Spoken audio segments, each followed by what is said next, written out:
আমরা তথ্য সম্প্রচার মন্ত্রণালয়ের অধীনে যে দপ্তর এবং সংস্থার বিভিন্ন কমিটি সমূহ রয়েছিল সেগুলোকে বাতিল করা হয়েছে এবং বাতিল করতে কমিটি পরিচালনার জন্য নতুন করে কমিটি পুনর্গঠন করা হচ্ছে এই কাজটি এখনো প্রক্রিয়াধীন এবং বিগত সরকারের সময় দপ্তর ও সংস্থায় নিয়োগকৃত চুক্তিভিত্তিক সকল নিয়োগ বাতিল করা হয়েছে।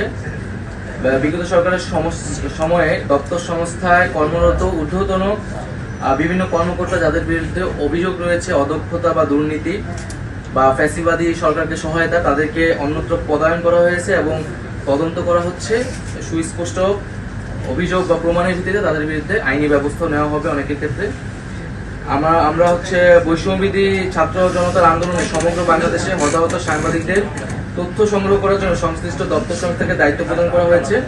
সেক্ষেত্রে একটা তথ্য আমরা পেয়েছি পিআইডি থেকে, যেখানে 5 জন সাংবাদিক নিহত হয়েছেন এবং 98 জন আহত হয়েছেন। এই তথ্যটি আমাদের কাছে এসেছে। সানবিট সব দিবে সামাল। সানবিট ম্যাজিক প্রেস ডিশওয়াশিং এর মাথা ঘোরানো সলিউশন।